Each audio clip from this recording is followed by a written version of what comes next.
This is the Ideology podcast.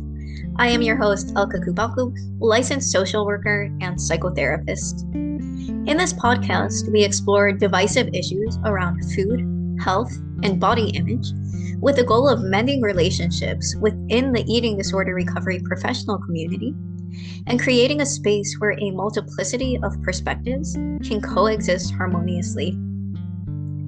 This podcast is uncensored and encompasses the political and ideological spectrum. If you believe something you hear is harmful or misinformed, please be respectful to the speaker. And also, feel free to reach out about recording another episode on the same topic from your vantage point. My hope is that if, as professionals, we can hold each other's stories with respect and compassion, we'll be better able to do so for our clients. Hi there, this is Elka Cubacub with the Ideology podcast. A few weeks ago, we published our first dialogue episode. In this episode, I will provide an introduction to dialogue, or what it is, how it's done, and why it's important in the context of this podcast. I'll start by saying that the goal of dialogue in this podcast is to mend relationships, to connect to one another, rather than to establish truth or to convince one another of that truth. There is space where establishing truth is important and convincing somebody else of that truth is important. For example, if you're in advocacy and attempting to change policy, or if you're in research and attempting to secure funding, you need to be able to pull from the data that we currently have and persuade whatever stakeholders or authority figures the importance of your position. In contrast, when the goal is to mend relationships, establishing fact is rarely effective and typically causes rupture rather than repair. And I'll talk a little more about why that is further along. But for now, when we're approaching a conversation with the goal of establishing truth and convincing the other person of that truth, we're entering with three premises. Number one, there is an objective truth, or there are objective facts that I'm in touch with. Number two, you are not in touch with those objective facts or truth. Number three, it's my job to educate you. So my starting point is that I'm already above you, looking down below. In contrast, when I'm approaching a conversation with the goal of mending relationships, with the goal of sharing more of myself, the premise is, number one, we're both human beings. We might be professionals and we're approaching from something beyond our own experience. And at the same time, we're bringing the totality of who we are and the fallibility of who we are as human beings to this conversation. Number two, we're in a relationship with one another. When we're having a conversation, it's not just the exchange of information, but it's a relationship dynamic. And we can pull from the collective wisdom and knowledge that we have on relationship dynamics to be able to navigate this conversation more effectively. Number three, the things that are controversial because we care about them. It's not because people are bad or bad intentioned. We're all clinicians. We're all approaching these conversations with the goal of supporting the people that we treat. And the reason these conversations become so heated is because we really care about it. And when we're able to navigate them effectively, these conversations give us a window into ourselves and allow us to connect to each other in really valuable ways. Let's expand on principle number one, that clinicians are human beings. And I'll start by talking about why conversations across ideological divides often fail, often leave us feeling frustrated. Most of us who are in this field, or perhaps alive on this planet, in this society, have had the experience of trying to share our perspective with somebody and not being heard. Maybe after being in the eating disorder recovery field, I've seen how harmful fatphobic messages are, and then I approach maybe family members or friends who might be deeply involved in weight loss culture and start to say, hey, weight is not actually associated with health. There might be other factors, other contributing factors or confounding variables. And the family member friend will push back and say, there are so many studies showing that weight is associated with health. And we can just keep going back and forth, and it feels like neither of us are being heard. The structure of a conversation like this is basically person A brings in a point. Person B shares a counterpoint. Person A then either defends their original point or counters person B's counterpoint. And both of us leave feeling frustrated. For some of us who enjoy intellectual debate, myself included, conversations like this can be satisfying. They can help us expand our own perspectives. They can also help us elucidate our own points in more clear and compelling ways. Most people I know do not enjoy conversations like this. Most people I know leave feeling really frustrated and unheard. And here's why this is so ineffective. The reason we take a stand against a particular position is because we don't see space for our stories within it. And when I say our stories, I don't just mean my personal lived experience, so that can be a part of it. I also mean my clinical expertise. This can also include scientific study, but the point is, reality as I've seen it cannot exist within this position. What I need then is not better proof of your position, but reassurance that there's space for my story within it. And when you provide better proof or argue against your point, you actually accomplish the opposite because you're implying to me I don't respect what you're saying. I'm actually here to negate it, to contradict it, to show that your points are not valid. And when we look at this a little bit deeper, we can see again that this is not bad intention. It's not even lack of communication skill. It's the way these conversations are set up, are structured to fail from a relationship standpoint. Let me take the example of family based treatment. I use this example as well in my introduction to this podcast, so we'll come back to it now. For those of you who aren't familiar with family based treatment, essentially it gives parents or supportive caregivers responsibility for re-feeding or re-establishing healthy eating behaviors in their child. This treatment is typically used with adolescents or children, though it's been extended to other groups.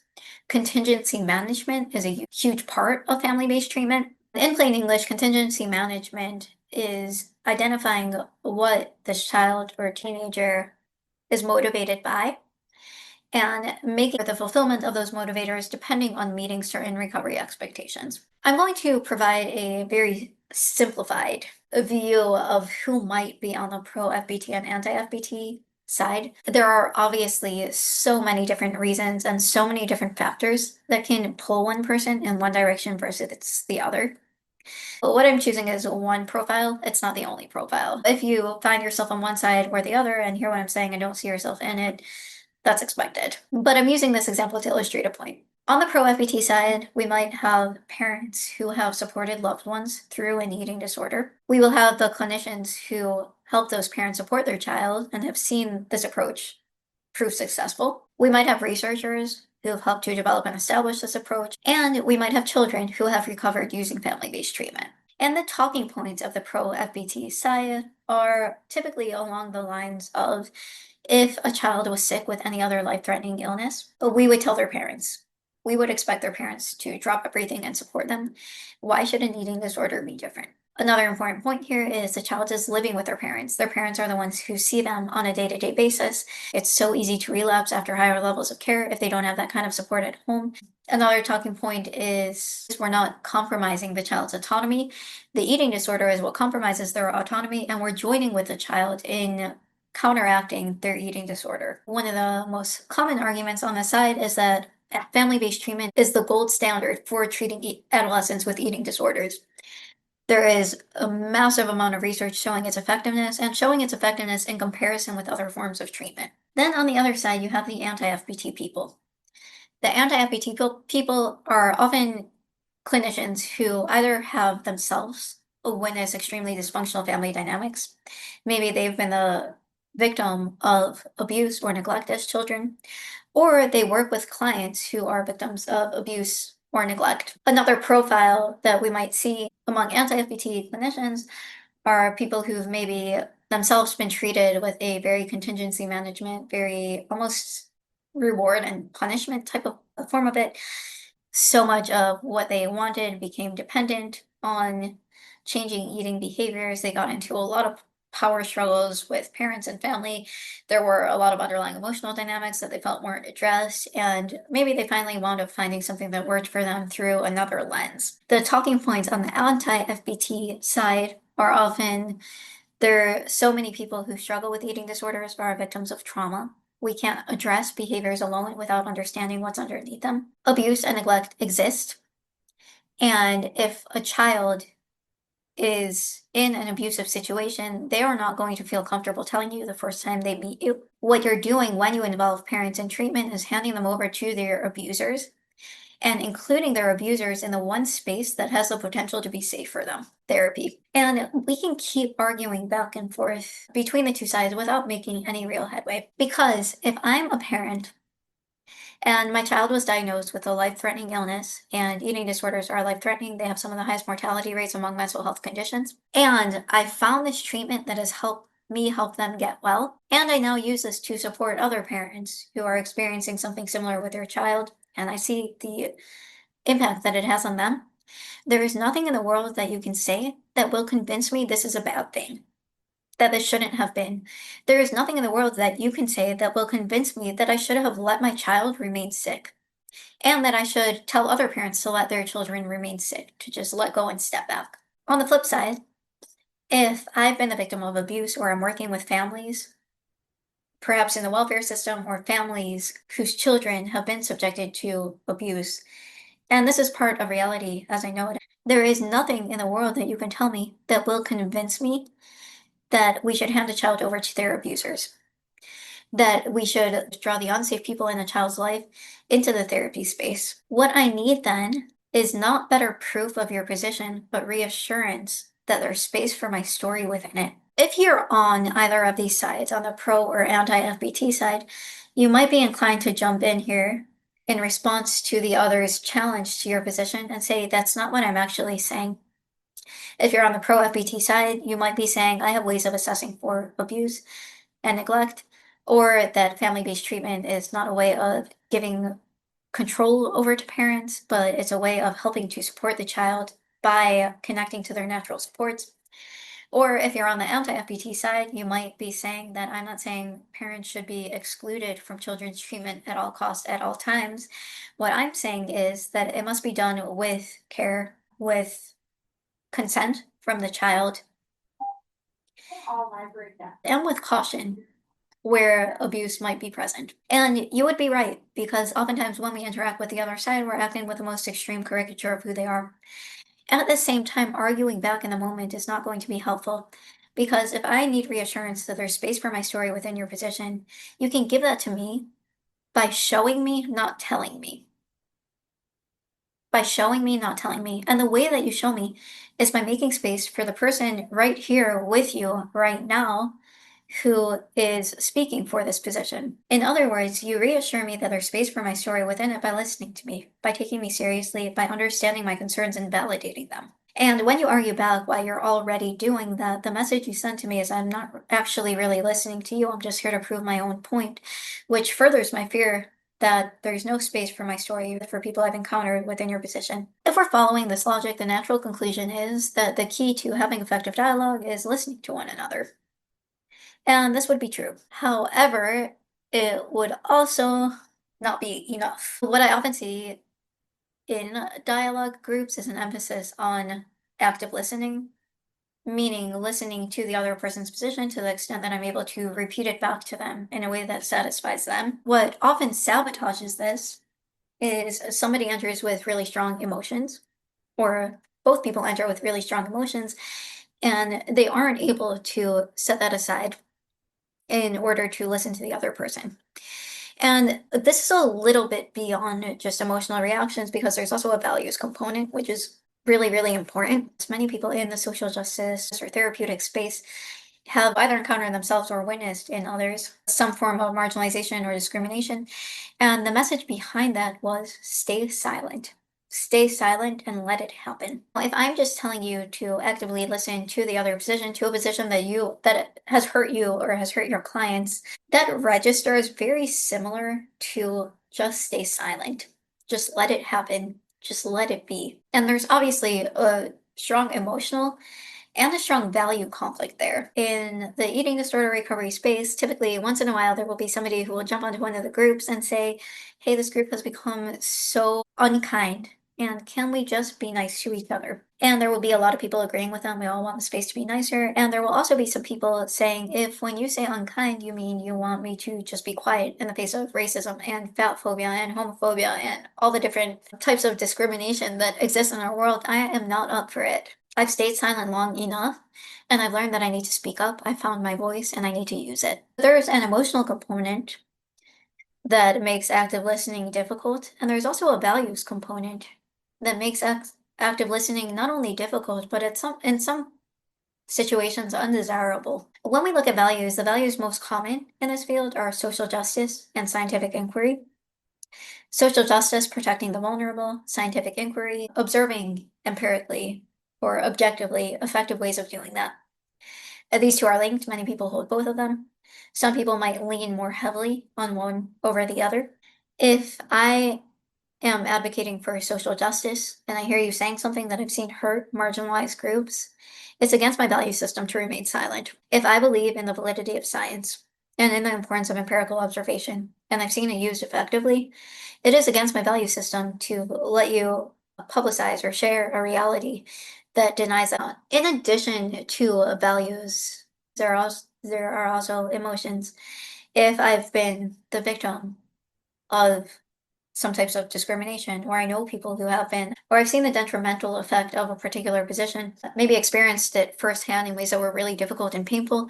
When you start to try to convince me of that position, I'm going to have an emotional reaction to it. And that emotional reaction is going to make it really difficult for me to listen to you. In addition to emotions, there are also dispositional factors. And these have less to do with the content of what we're talking about and more to do with the process with how we're discussing it.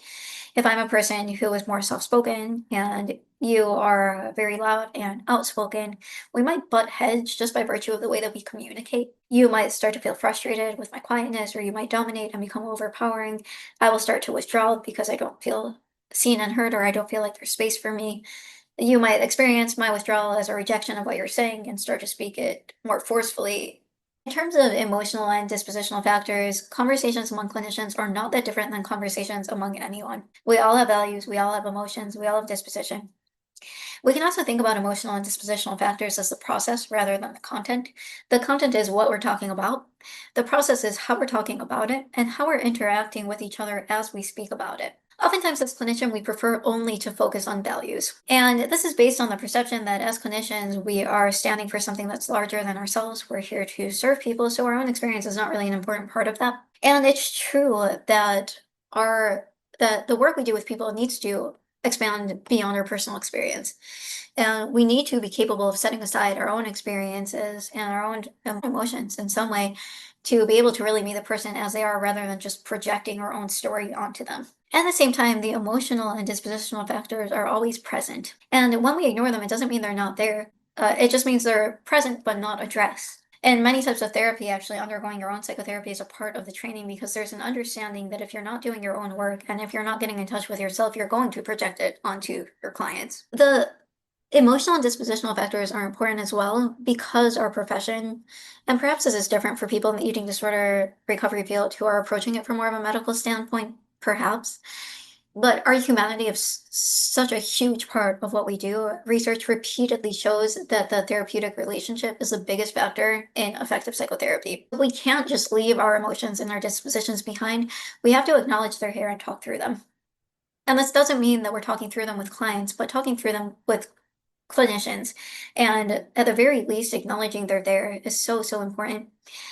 And it's in some ways so much easier to say, I don't agree with you, or you're wrong because this is against my value system. You're wrong because you're causing harm. You're wrong because you're out of touch with science.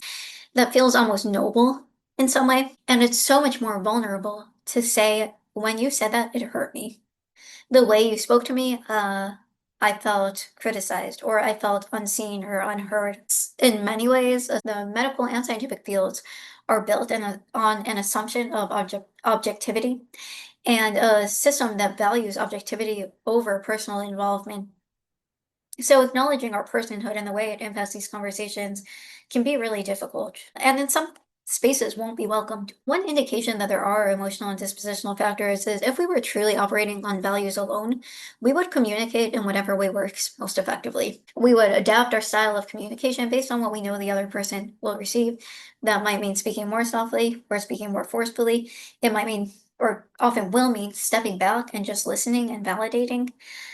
When there's something in the conversation that's still not working, In all likelihood, there are emotional and dispositional factors at play. And when we don't acknowledge those emotional and dispositional factors, what we wind up doing is either criticizing the other person or promoting our own experience as the objective truth, which is also another way of putting down the other person that we're talking to. So, part of acknowledging that conversations among clinicians are relational dynamics is owning our own vulnerability. And I want to validate also that these vulnerabilities and these emotions and dispositional factors are present no matter how much emotional work we've done. They're present among clinicians, they're present in the same way that they're present among other humans.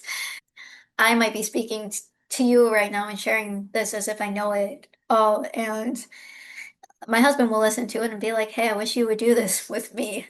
So there are definitely times when I also am caught up in my emotions and maybe projecting them in ways that I don't intend to, or where I'm butting heads with somebody that I'm conversing with just because we're different people. This brings us to our second principle, which is that clinicians are in relationship with one another.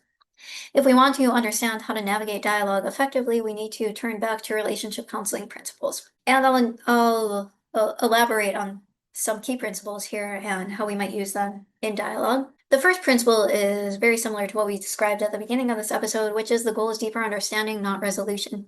There's research done by John Gottman, who is a world renowned researcher and the development of the Gottman method of couples therapy, together with Julie Gottman, that 69% of conflict among couples are perpetual problems. They will not be resolved in the life of the couple or in the life of the relationship. And these problems are just due to the fact that you're bringing together two different people. The goal then is not to solve this conflict, but to create dialogue with it, dialogue in a way that brings the people together rather than driving them further apart. Dan Weil, who was another well known couples therapist and researcher, calls this solving the moment. We're not trying to solve the problem. We're not trying to come to a consensus or agreement. We're just trying to solve the moment, meaning to bring each other together and to find a way of dialoguing with this problem in this moment in a way that brings us together. 69% is the number of problems that are perpetual among couples. So among people who chose to spend their life together.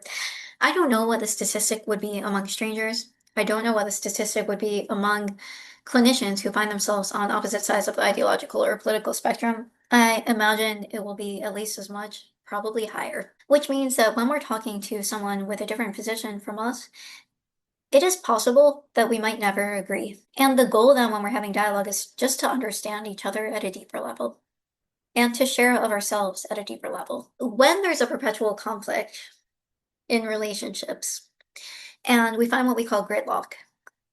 So the same conversation is being repeated over and over again, and it feels like we're getting nowhere. We both leave the conversation feeling really frustrated and unheard. We know that gridlock means go deeper into the values that are underneath our position, the context in which those positions were formed, the past experiences that help form this position, what gives this position its emotional charge for me, and what gives yours the emotional charge for you. Are there any values attached to it? Why does this feel so important to you? And we might not agree on the surface level position, but as we start to go deeper, we typically find more spaces where we can come together. We might find that we're both here to support vulnerable populations, but we've just been exposed to different groups of people. We might find that we've had similar experiences in the past that are in some way universal and that can bring us together. Or I might just be able to hear your story as your story, even though I don't precisely relate to it, but there's a kind of softness in you sharing yourself with me in this way that allows me to connect with you. In contrast to when you're trying to project the truth onto me and convince me of it. Part of going deeper is going deeper into the personal. What makes this meaningful to me? Rather than what makes this an absolute truth that you need to agree with. And another important component of this going deeper and of acknowledging that I have emotions, I have dispositional factors, and I have values as a clinician as well, is that I can own my own vulnerabilities. And I can take responsibility for the ways that I might have communicated that might have been hurtful to you or might have been ineffective in bringing us together and acknowledge those as something that came from me and take responsibility for it without shaming myself because shame is the perception that I shouldn't be this way. So in owning our own vulnerabilities as clinicians, there's also a willingness to take responsibility and to say maybe I didn't do this in the best way possible and I was acting from old wounds or old hurts. Another important principle in couples therapy is that emotion is key. There were early theorists who believed that emotion was the enemy And the key to effective relationship counseling is speaking from intellect alone. So we can just get rid of the messiness of emotion, just be purely rational beings, and then we'll be able to come together. This has been disproven. Still, this notion persists among clinicians because there's this expectation that as clinicians, we're above the ailments of other humans in our relationships with one another because we're just in touch with this larger purpose and value system. And again, this doesn't get rid of the emotional and dispositional factors, it just makes us project them onto the other person or as an objective truth instead. So we need to connect to our emotional realities in order to navigate these conversations effectively. Emotion is also what motivates action. So if we are arguing only at an intellectual level, especially about a reality that is deeply emotional, there's very little space for change because change happens through emotions and through relationships. Another important component of relationship counseling, and we find this in process groups, the reason for the name process groups is actually because they focus on process rather than outcome. So you may recall that we said before, content is the what we're arguing about or what we're dialoguing about. And process is how we're having this conversation and how we're relating to each other through it. In relationship counseling, we want to identify process and make it explicit. If we feel like we're starting to hit a wall against each other, we want to name that. I feel like I'm not being heard. I feel like it's hard for me to hear you. And underneath all of this, there needs to be some sense of safety. And that safety can come from our own internal regulation and grounding, and it also comes from co-regulation, from feeling seen and heard. So these principles really are all interconnected. Safety is really difficult in this space because it is so public, and we don't have the kind of safety that we might have in closer relationships. And I'm going to, at the end of this episode, raise a few questions, which I will leave to you, the audience, in terms of how to create safety. So this is something that I am still trying to navigate myself as well. How can we bring all of these principles into dialogue conversations on this podcast? This is also a question that I've been thinking about a lot. And there are three processes that I want to practice with participants before we enter a conversation so that when things get heated, we have something to come back to. And these are identifying process, being able to answer the question, what is happening for you in this moment? And what is happening between us in this moment? The second process is going deeper. So being able to identify what just got activated, what values or past experiences. And the third is witnessing. And witnessing includes active listening, which we've discussed, so being able to really listen to the other person and repeat back what they said in a way that they're satisfied with. It also includes an emotional type of witnessing to reflect back what they're feeling, to be able to stay with them in silence as they're going through an emotional process, to validate and empathize with the experience they're having. When I was facilitating process groups, there was one experience I had that I left feeling very disturbed. I was working with a group of adolescents, and one of the group members had done things that were inappropriate in a therapeutic context and had triggered really, really strong emotions from the other group members. And in the group, the other group members went on attack. They were all calling this person out for it. And in some ways, they were legitimately upset. There were people who were hurt by this person's behaviors. But what I witnessed felt like such an overpowering reaction that the person who was being called out was unable to handle. And I left that conversation feeling like in some ways I had colluded with or stood by while another person was being hurt. And in this case, it was a child. And I've had this experience in my first session facilitating couples therapy as well. And I'll see this sometimes where one partner might be very critical or showing contempt to the other, which we know is a negative relationship predictor and a negative predictor of the recipient of the content's health. And I've learned in these experiences that I need to be a lot more proactive in conversations where there's a relationship at play than I might when I'm conversing with just one person. In specific, there are four times when I will pause a conversation and try to shift its direction. The first is when I can sense that there are strong emotional dynamics in the conversation that are being ignored. I might see one person withdrawing or another person becoming really heated, and I want to be able to name the process, what's happening in this moment, what's getting activated. Another time that I might pause the conversation is if we slip into debating statistics, debating facts. And there might be times when I might not step in if it feels like we're really on the same page or we're in a relationship with one another through this conversation. But when it feels like we're just talking over each other, we're both entering with the goal of proving a point and we're not really seeing the other, I will pause and bring it back to the personal. Another thing that I'm keeping in mind when we start to enter this territory of debating fact is what it's going to trigger in the listener. So if the listener is going to hear this and be inclined to take a side or to be rooting for one side over the other, I might be inclined to guide it back to the personal again, because the personal is where we can create a space where both stories can coexist. The third place where I will pause, and I'll actually group numbers three and four. So the third place is when there are assumptions about the other. Oftentimes, when we're interacting with the opposing camp, we have a whole bunch of assumptions about what they stand for and how they implement it and what motivates them. When there are assumptions, I'll want to pause the conversation and either encourage participants to ask it as a question, to express it as a concern, or to identify what is triggering them to make an assumption. A step further from assumption is criticism, assumptions of negative intent or negative behaviors on the part of the other person. And again, what we're going to want to do is either identify process, go deeper into what we're experiencing on a personal level, or ask open ended questions and be willing to witness the other person. After all of this, you might be wondering, why would I want to do this? And I thought about putting the why section at the beginning of this episode to frame it all. He who has a why can handle almost anyhow. And I decided to put it here because this is where it's come up in my process. And this is where I imagine it comes up for a lot of people in their process, meaning so many clinicians want to make this field more tolerant, want to create a space where they can speak without fear, where we can learn without fear of being attacked for what we don't know. And it all sounds nice until we try to do it. And when we try to do it, we start to notice that it's really, really difficult. It's really messy, vulnerable, emotional, relational work. And I think for myself, in some ways, I enter this with a kind of almost naivety. And I knew it would be difficult, but sort of this belief that if we're all good intentioned and we're all effective clinicians, of course we should be able, given the right tools, we can talk it out. And what I'm finding, just like I mentioned, finding my own personal relationships, is that good intentions and communication skills are not enough.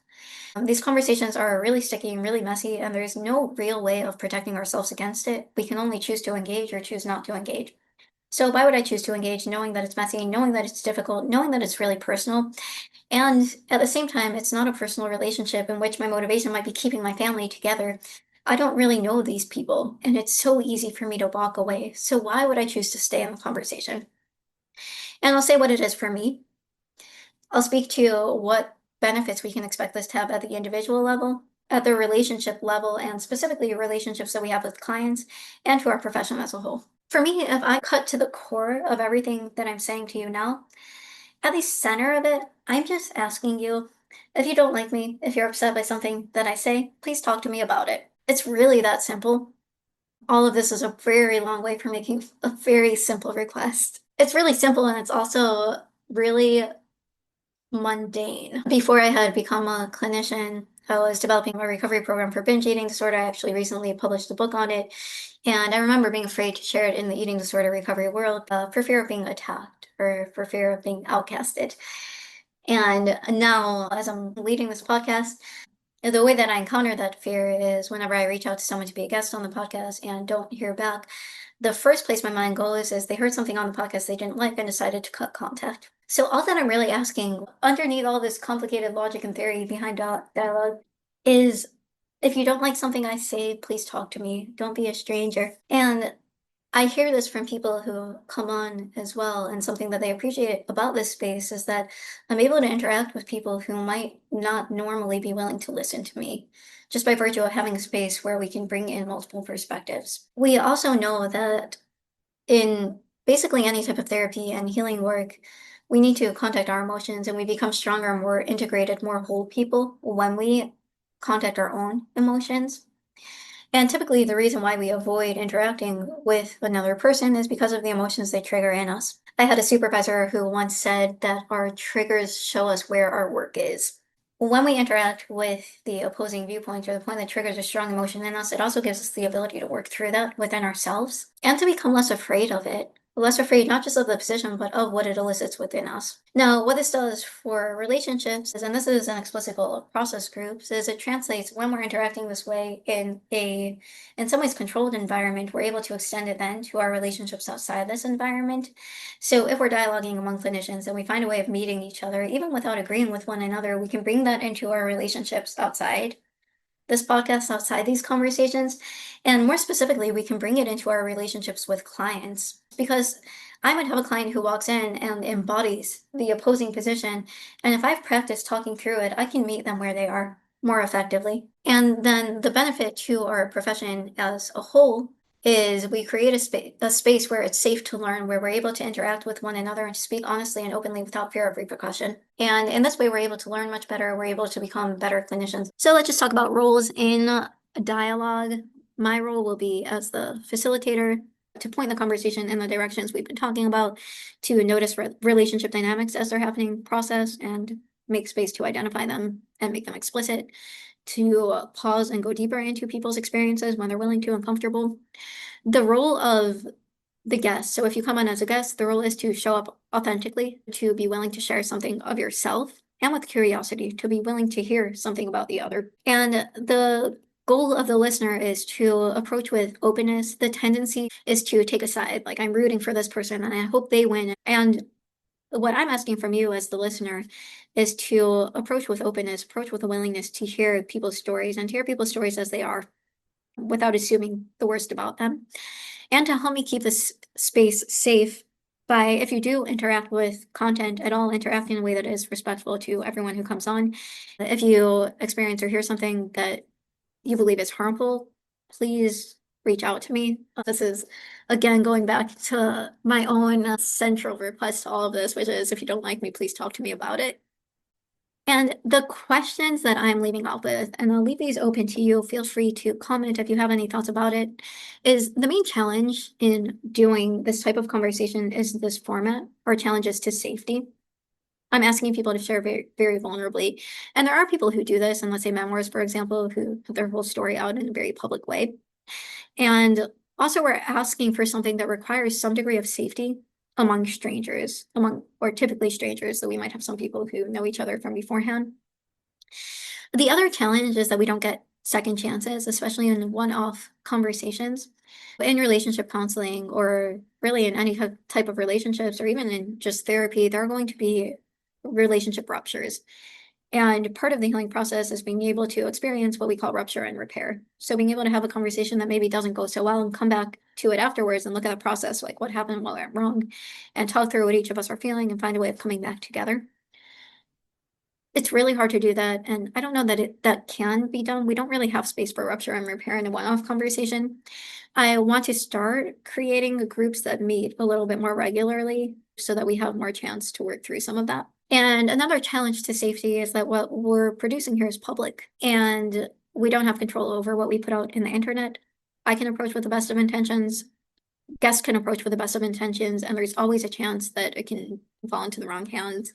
And so there's some degree of risk inherent in that. Another question that I'm having in line with this is that a shortcut to safety is oftentimes structure. And I'll see this sometimes in groups, let's say in group therapy, where the rules are stated explicitly beforehand. That way people focus on their own experience, don't tell each other what to do, et cetera, confidentiality, all of that. Structure can create safety, and at the same time, it can also inhibit or limit this in groups where it becomes a space where everybody's just taking turns talking and everyone's really polite, but there's not really any emotion in the room. I've thought about introducing certain types of structure, and what I want to do is create enough structure for safety, but at the same time, really allow people to bring their emotions in. So any thoughts on that are welcome as well. I'm working on getting started 3 types of conversations.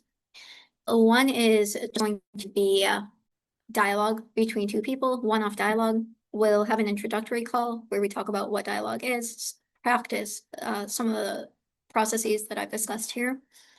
Then we'll have the actual dialogue, which will be recorded just as any other episode is, and I'll follow up individually with each person. The second type conversation I want to get started is one that meets more regularly. So gathering together a group of maybe something like 4 people, and I'm still figuring out the timing, if it'll be once a month or more frequently for a shorter period of time, which depends a lot on the logistics of what we can pull off. But that will allow us a little bit more space to build safety, to get to know each other, and to experience rupture and repair when it's needed. And a third type of conversation I want to start is a more structured conversation pulled from, in Gottman therapy, we have what's called the dreams within conflict, where we're talking about something that we hold opposing positions on. And there's a very clear and structured format for going deeper into that. I'd like to see how that works among professionals. A lot of the questions that we ask each other feel really relevant in this space. So things like, what values is this tapping into? Does this connect any past experiences? Helping us go deeper in a very structured way, which again, structure can be a shortcut to safety. So if you're interested in any of a Google form where people can sign up, you can reach out to me, or I'll link it in the show notes. But just to attribute some sources where I'm pulling from when I talk about relationship principles. So we have Urban Yalom's process groups. He talks a lot about looking at the here and now. Marshall Rosenberg's nonviolent communication talks about, and he does this both in relationship and in more political context, being able to express more personally what this is to me, rather than imposing on the other person. Gottman methods couples therapy, which I mentioned. And Dan Weil talks about solving the moment, working with perpetual problems, and being able to collaborate across divides.